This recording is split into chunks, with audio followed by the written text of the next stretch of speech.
उषा जी नमस्कार। नमस्कार व्यूअर्स।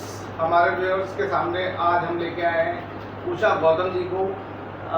आप सभी जानते हैं हमारा एक चैनल है भारत के रत्न विद सीएम, मतलब मैं चंद्र मोहन शर्मा आपका होस्ट। आज आपकी मुलाकात करा रहा हूँ उषा गौतम जी से, जो कि दिल्ली स्विमिंग की तरफ से नेशनल्स और दिल्ली स्टेट्स में काफ़ी सालों से हंगामे कर रही हैं। नेशनल्स के अंदर 6-6, 7-7 मेडल्स लेके आ रही हैं। इनका अगर इतिहास इनके पीछे अगर जाया जाए तो आज हम जानेंगे उषा गौतम जी के बारे में कि इनकी ये बेसिकली ये शुरू कहाँ से हुई। क्योंकि मुझे कुछ सूत्रों के अनुसार पता चला है कि उषा गौतम जी बचपन से स्पोर्ट्स में इनका कोई रुझान नहीं था, कोई रुचि नहीं थी, कोई इन्हें मौका नहीं मिला कि कभी बचपन में गेम्स खेल पाए या कुछ कर पाए। लेकिन एक क्वालिटी थी जिसके बारे में हम आगे चर्चा करेंगे उषा गौतम जी से। वो खुद अपने मुंह से बताएंगी कि इनके अंदर क्या क्वालिटी थी जिसकी वजह से आज इस लेवल तक पहुंची हैं। उषा जी बताएं, आप शुरुआत आपने कहाँ से करी, आपका स्पोर्ट्स की ये एक्टिविटी शुरू कहाँ से हुई? ऐसे तो मैं वेस्ट बंगाल एक गांव की रहने वाली हूँ। वहीं से मैंने हायर सेकेंडरी किया। स्कूलों में कोई रुचि नहीं रहती थी या वहाँ इतना स्कोप नहीं था जो हम पार्टिसिपेट करें। हमें पता ही नहीं था कि गेम क्या होता है, तो हम उसमें पार्टिसिपेट नहीं किया था। लेकिन जब हम दिल्ली आए और मैं BSNL ऑफिस में जब 80 में भर्ती हुई। अच्छा। हाँ जी। तो वहाँ देखा तो वहाँ बहुत सारे स्पोर्ट्स है, हमें पता ही नहीं था स्पोर्ट्स कैसे होता है क्या है। तो वहाँ जाके हम छुट्टी लेने के लिए, स्पेशल लीग होती थी, हम चले जाते थे छुट्टी मारने के लिए। 3 दिन 4 दिन के मतलब गेम होता था, हम चले जाते थे वहाँ, अपना खा पी के घर आ जाते थे। मतलब छुट्टी के लालच में हम इस मैदान में आए। लेकिन देखते देखते एक मतलब रुचि बन गया। 86 से मैंने मतलब प्रैक्टिस करना भी शुरू किया स्विमिंग में, फिर एथलेटिक में। स्विमिंग में आपके कोच कौन थे? मेरा कोई कोच नहीं था, मैं खुद ही अपना कोच हूँ। खुद ही मैं प्रैक्टिस करती थी लोगों को देख देख के। क्या बात है। मेरे को इतना इंटरेस्ट मतलब मैंने लिया, जो पुलिस वाले प्रैक्टिस करते थे उनको देख के, उनके कोच को पूछ के मैंने खुद ही एक डाइविंग मैंने सीखा 3 साल में। अच्छा। लेकिन छोड़ा नहीं। अच्छा। तो मेरे सेक्रेटरी ने बोला तो इस उम्र में मैंने एक 35 साल के बाद ही ये स्पोर्ट्स शुरू किया था। ओके। तो उन्होंने कहा इस उम्र में डाइविंग सीख नहीं सकती, चैलेंज कर लिया। तो मेरे मन में एक मतलब वो उठ गया कि मैं करके दिखाऊंगी, एक जिद चढ़ गई। ये एक कंटेंट था आपके अंदर कि चैलेंज एक्सेप्ट करना। यस। तो मैंने 3 साल एक डाइव लेके मतलब करती रही। फिर चौथे साल में एक डाइव 3 साल तक एक ही डाइव को रिपीट करते मैंने चौथे साल में 10 डाइव करना शुरू कर दिया। अरे वाह, क्या बात है। तो इस तरह मैंने, लेकिन मेरा कोच कोई नहीं था, मैं देख देख के ही सीखा मैंने। अच्छा। तो मैं प्रैक्टिस भी रेगुलर करती थी, मेरे को बहुत अच्छा लगता था प्रैक्टिस करना भी। घर से 7 बजे निकल जाना और 9 बजे वहाँ तालपुरा स्टेडियम जाती थी, वहाँ प्रैक्टिस करती थी। प्रैक्टिस करके फिर ऑफिस जाना, ऑफिस से फिर कबड्डी। सबसे पहले मैंने कबड्डी शुरू किया था। अच्छा। आप दिल्ली कब आई थी, किस एज में दिल्ली आई? दिल्ली में 68 में आ गई थी। 68 में? हाँ जी। 1968। उस टाइम 11th का मतलब हायर सेकेंडरी होता था। हाँ। एग्जाम देके मेरे पिताजी ड्यूटी में थे। अच्छा। तो मैं पिताजी के पास आ गई थी। यहाँ आके दिल्ली से मैंने BA MA किया। अच्छा। हाँ, उसके बाद दिल्ली आके आपने BA भी किया, MA भी किया? हाँ जी। अच्छा। उसके बाद मेरे को ये BSNL में सर्विस मिला 80 में। ये शादी से पहले या शादी के बाद? क्या चीज? जॉब मिली आपको? जॉब मेरे को शादी के बाद मिला। शादी आपकी शादी हो चुकी थी? हाँ जी। अच्छा। उसके बाद आपने जॉब ज्वाइन की? 79 में मेरी शादी हुई थी। अच्छा। और 80 में मेरे को जॉब मिला था। ओके। उसके बाद मेरे को ट्रेनिंग हुई 9 महीने का। अच्छा। और वहाँ मैं परमानेंट हो गई। ओके। और वहाँ स्पोर्ट्स के एक्टिविटीज देखती रही। उससे मेरे को बहुत मतलब प्रेरणा मिली कि मैं भी कुछ करूँ। अच्छा। मैं भी कुछ करके दिखाऊँ। हाँ। तो हमारे ऑफिस के साथ ही 25 मीटर का एक पूल था। ये ऑफिस कहाँ था आपका? ये CTO सेंट्रल टेलीग्राफ ऑफिस जनपद। ये crown place? Eastern road, Kidwai Bhawan. Yes yes, अच्छा उसके साथ अच्छा। ईस्टर्न रोड में। हाँ हाँ। तो वहाँ सुबह सुबह मतलब वहाँ प्रैक्टिस करती थी, उसके बाद मैं ऑफिस में अपना ड्यूटी करती थी। अच्छा। उसके बाद कबड्डी के प्रैक्टिस के लिए भी मैं नेशनल स्टेडियम जाती थी। ओके। एक त्यागी जी थे हाँ हाँ। ये बुराड़ी के, हाँ। तो वो कोच थे, अच्छा। तो उसके लिए मेरे को टाइम नहीं मिलता था, लेकिन जाते थे, टाइम निकालते थे। निकालते थे कि हमें कुछ करके दिखाना है। मतलब तो- ये ऐसा था कि जैसे गांव में आप 11वीं क्लास तक आप गांव में पढ़े, हाँ जी, तो वहाँ पर आपको एक्टिविटीज, कोई स्पोर्ट्स एक्टिविटीज नहीं थी, कुछ नहीं था, कुछ नहीं। तो कोई गेम नहीं खेला, कुछ नहीं, तो वहाँ पे क्या आपका क्या था वहाँ पे मैं आपको? वहाँ शुरू से मेरे को समाज सेवा करने का कुछ गुण था। अच्छा, मतलब एक्टिव थी आप? हाँ, एक्टिव थी। स्कूल कॉलेज में कोई भी काम होता था तो हम आगे आगे जाते थे, हम सबसे मतलब लीड करते थे हर चीज़ में। लीडिंग क्वालिटी थी ना, ये क्वालिटी मैं पूछना चाह रहा था कि भैया एक लीडिंग क्वालिटी, एक चैलेंजिंग एटीट्यूड था जिसकी वजह से अब वो कहाँ क्लिक करता है? अब देखो शादी के बाद, शादी होने के बाद क्लिक कर रहा है, जिसके शादी के बाद यानी घर की जिम्मेदारियां भी हैं, घर के भी काम निपटाने हैं, सुबह जॉब पे भी जाना है, वहाँ पे नौकरी भी करनी है, फिर उससे प्रैक्टिस भी करनी है, और फिर एक ही डाइट को 3 साल आपने लगाया भी, ये डेडिकेशन है।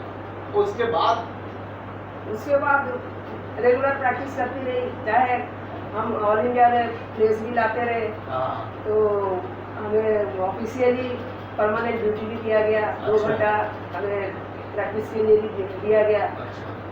जैसे कबड्डी की टीम भी कई बार मतलब जीत के आए थे, सबको 2 घंटा मिलता था, लेकिन सब घर भाग जाते थे। अच्छा। लेकिन मैं रेगुलर वहाँ जाती थी, क्योंकि वहाँ कॉलेज की लड़कियाँ आती थी, तो उनके साथ हम प्रैक्टिस करते थे। अच्छा। तो मेरे अंदर एक मतलब जिद थी कि मैं कुछ करके दिखाऊंगी। मेरे अपने डिपार्टमेंट में बहुत और कोई नहीं है जो मतलब लेडी इतना आगे बढ़ी है, इतना मेडल जीते हैं।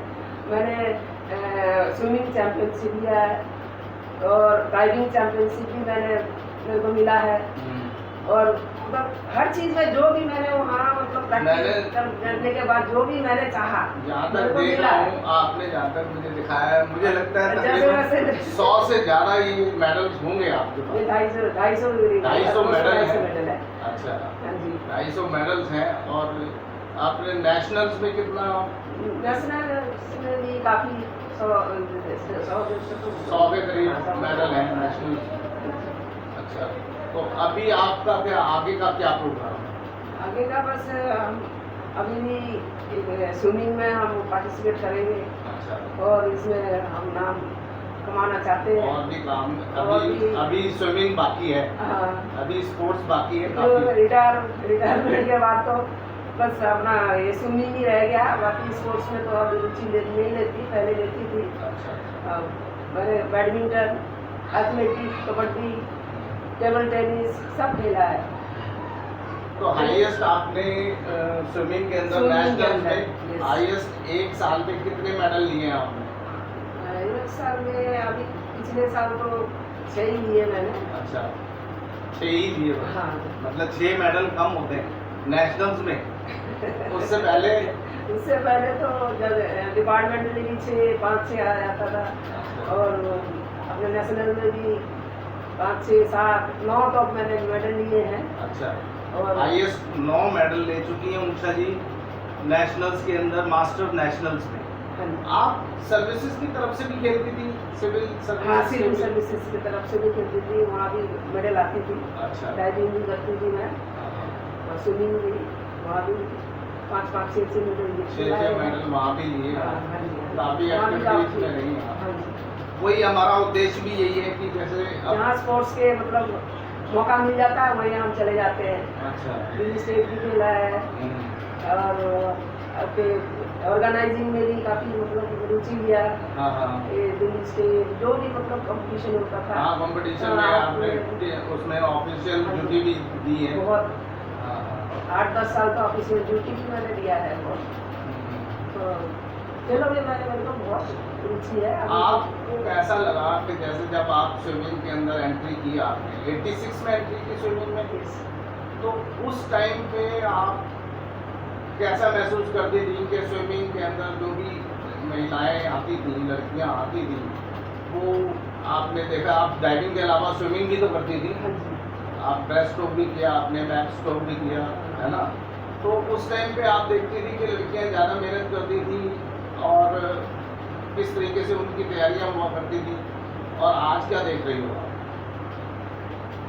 उस टाइम तो मौका था और प्रैक्टिस करने का मौका भी मिलता था, जगह भी मिल जाती थी, लेकिन आज जो टाइम है नहीं, मतलब स्विमिंग पूल्स की कमी है या कोचेस की कमी है, क्या लग रहा है आपको? कोचेस तो खैर मेरे को मिला नहीं है, स्विमिंग पूल की तो कमी नहीं है, लेकिन एडमिशन सबको नहीं दे रहे।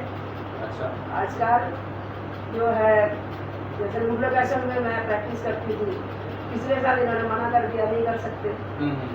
तो फिर प्रैक्टिस नहीं कर पाई। और फिर ज़्यादा दूर जाके रोजोरी गार्डन भी गई मैं प्रैक्टिस करने के लिए, मौका मिला। उस टाइम में तो डॉक्टर आप साहब, हर जगह चली जाती हाँ थी, जी, हाँ जी, जहाँ मौका जहाँ मिलता मौका था, मिला।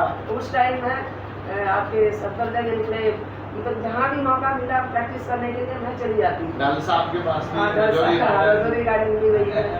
तो अब तो वो मौका है, अब तो खैर इतनी भागदौड़ नहीं लॉकडाउन, होती। भागा-दौड़ी भी नहीं होती, फिर लॉकडाउन के चक्कर में आजकल तो सब कुछ बंद है। वैसे तो दिल्ली स्विमिंग एसोसिएशन वाले एक ट्रेनिंग कैंप लगाते हैं नेशनल्स वालों के लिए, लेकिन वो भी नागलोई में लगता था कभी, हाँ, वो उसमें तो हम वो काफी पार्टिसिपेट दूर हो नहीं कर जाता पाए, था, काफी दूर भी तो हो जाता था आपके लिए। उसमें तो नहीं पार्टिसिपेट नहीं कर पाए। अच्छा, तो आजकल जो लड़कियां हैं जो एंट्री कर रही हैं स्विमिंग के अंदर, इस तरीके से आ रही हैं लड़कियां, आज भी काफ़ी लड़कियां एंट्री कर रही हैं और अच्छा स्विमिंग कर रही हैं, वो काफ़ी मेहनत भी कर रही हैं और आगे भी आ रही हैं। अभी तो एक दो लड़कियां ओलंपिक के लिए भी उन्होंने ट्रायल दिए थे, तो वो क्वालिफाई कर नहीं, गई। उनके जो पेरेंट्स है वो ज़्यादा एफर्ट्स करते हैं, उनके साथ देते हैं, उनको प्रैक्टिस करवाते हैं, जहाँ भी मौका मिले वो लेके जाते हैं, प्रैक्टिस करवाते मैं आपसे सिर्फ इतना जानना चाह रहा था कि जैसे आप 35-36 साल की उम्र के अंदर आपने एंट्री की, आपने अपनी जगह बनाई, एक लाइन में जगह बनाना एक बहुत बड़ी बात होती है।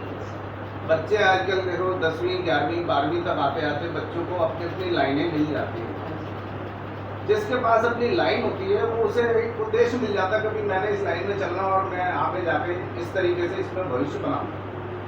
आपने अगर 35 साल की उम्र में आके एक किसी क्षेत्र में स्पोर्ट्स में, वो भी जहाँ कंपटीशन होता है, जहाँ अपनी हद से बाहर निकलना होता है, अगर आपको मेडल लेना है तो अपनी क्षमता से बाहर काम करना पड़ेगा, क्योंकि आप अकेले तो नहीं दौड़ रहे, आप अकेले तो स्विमिंग नहीं कर रहे, आपके साथ और भी तो स्विमिंग कर रहे हैं, तो उनसे अपनी क्षमता को आपने दिखाना होता है कि मैं उससे आगे हूँ। तो आज की डेट में जो बच्चे हैं, जो लोग हैं, जो महिलाएं हैं, जो हम ये देख रहे हैं हमारे समाज के अंदर 30 साल की उम्र हुई नहीं, एक दो बच्चे हुए नहीं लेडीज़ के, तो उनकी उम्र गुजर जाती है, वो कहते हैं बस भाई हमारा अब हम क्या करें, बच्चों के लिए है जो है हमने तो कर दिया। लेकिन यही उदाहरण मैं देना चाहता हूँ आपका कि आपने 35 साल की उम्र में शुरू किया और आज कम से कम 250 मेडल्स, कितने अनगिनत सर्टिफिकेट्स, ठीक है, और ये कप्स और ये ट्रॉफीज़, तो ये सब इन्होंने हासिल किए। और एक सबसे बड़ी बात, इन्होंने अभी इनको एक और भी बहुत बड़ा सम्मान से सम्मानित किया जा रहा है, वो क्या है जी, आप ही बताएं अपने मुंह से। आत्मनिर्भर भारत रत्न सम्मान, आत्मनिर्भर भारत रत्न सम्मान से सम्मानित किया गया है, जो अभी लखनऊ में 14 अगस्त को लखनऊ में 14 अगस्त को दिया जाएगा। अच्छा, तो ये किस लिए, क्या है ये? मैं एक फाउंडेशन में काम करती हूँ। अच्छा, तो उसमें महिलाओं को रोजगार देने के लिए एक मुहिम मतलब चलाया गया। अच्छा, तो उसमें क्या है, जो सैनिटरी पैड है वो मतलब जो भी मतलब महिला उसमें काम करना चाहे या रोजगार लेना चाहे, हम मुफ्त में उनको देंगे। अच्छा, रोजगार खुलवाएंगे, एक मतलब लघु उद्योग, लघु हाँ, उद्योग, लघु उद्योग उनको खुलवा देंगे, वो उससे रोजगार अपना कर सकते हैं। अच्छा, अपने तो रोजमर्रा इसी की, तरह टाउन लेडीज को सिलेक्ट किया जाएगा और उनको ये लघु उद्योग हम रोजगार देंगे। मतलब समाज सेवा में भी और उनको कई ये लेडीज सम्मान भी काम- दिया जाएगा, भारत रत्न सम्मान भी दिया जाएगा, सर्टिफिकेट दिया जाएगा, शील्ड अच्छा। दिया जाएगा, अच्छा, और एक उनको काम खोल के देंगे जो और जिंदगी भर इस काम को करते रह सकते करते हैं। आय का साधन बन जाए। हाँ जी, तो ये कब से कर लिया? मैं इसको 1 साल हो गया। 1 साल हो गया। तो आपने कितने लोगों को मदद की है इसमें? अभी तो ये जो मुहिम है इस साल मतलब अभी 1 साल के बाद ही ये मुहिम चलाया गया। बाकी हम सैनिटरी नैपकिन में काम कर रहे हैं। अच्छा। लोग मतलब वो हम इससे भी मतलब लोगों को देते हैं, वो लेके जाते हैं, काम वो कर रहे हैं काम लोग। कर रहे हैं। अच्छा। 8-10 लोग जो है तो इसमें वो कितना पैसा रोज कमा लेते हैं? रोज का तो कुछ कह नहीं सकते, जितना बिकेगा उतना ही मतलब फिर एक भी- नैपकिन में 10 रुपये का मार्जिन है। एक नैपकिन में 10 रुपए का मार्जिन है। अच्छा, मतलब ये है कि 5-7 हज़ार रुपए घर पे बैठे कमा सकते कमा हैं। सकते हैं आराम से। इस तरीके का हाँ भी जी। ये एक मॉडल है। हाँ, मॉडल। तो ये बहुत तो अच्छी घर बात बैठ के है। ही करते हैं हम। उषा गौतम जी अपने लिए काम करती हैं, अपने घर के लिए काम करती हैं और हम समाज सबके सेवा लिए- भी कर रही हैं। जितने बेरोजगार महिलाएं हैं उनको रोजगार भी है। अच्छा, तो जो भी इनको इस वीडियो को देखेंगे और लगे कि भाई कोई ऐसा कमज़ोर वर्ग का महिला है, कमज़ोर वर्ग का परिवार है जिसको एक लघु उद्योग की आवश्यकता है, वो उषा जी से संपर्क कर सकती है। डिस्क्रिप्शन में उषा जी का नंबर दिया जाएगा जिसे कि आप कॉल करके उषा जी से बात कर सकती हैं। और एक बहुत बड़ा उदाहरण है, मैं समझता हूँ ये वीडियो बनाने का उद्देश्य यही था कि एक गांव की सीधी सादी लड़की दिल्ली में आती है, दिल्ली जैसे शहर में, बंगाल, बिहार, यूपी, उड़ीसा, बहुत सारे ऐसे प्रदेश हैं हमारे, ऐसे स्टेट्स हैं जहाँ लोगों का एक सपना होता है दिल्ली, और दिल्ली के बारे में वो पता नहीं क्या समझते कि भाई दिल्ली क्या चीज़ है। दिल्ली पहुँचें और पहुँच जाएंगे तो करेंगे क्या। लेकिन उषा जी के बारे में मैं सिर्फ इतना कहना चाहता हूँ कि दिल्ली आई, दिल्ली आके अपने आप को स्थापित किया। इन्होंने यहाँ से अपना बीए किया, एमए किया और उसके बाद स्पोर्ट्स में जगह बनाई शादी होने के बाद। जो कभी सोचा ही नहीं था।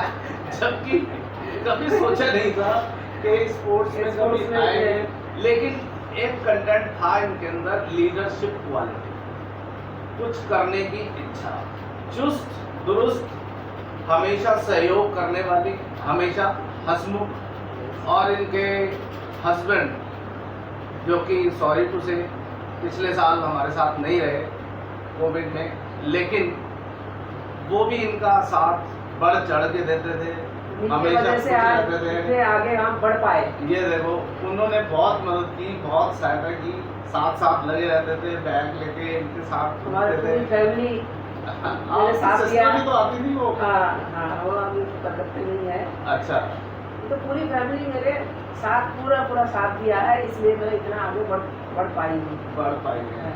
नहीं, बहुत अच्छी बात है उषा जी।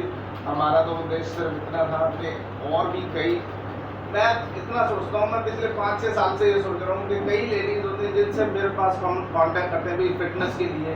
मेरी कंपनी है सीएम फिटनेस, तो उसमें मुझे कई लेडीज़ कांटेक्ट करती हैं, हाँ जी आप योगा कराते हैं, आप फिटनेस कराते हैं।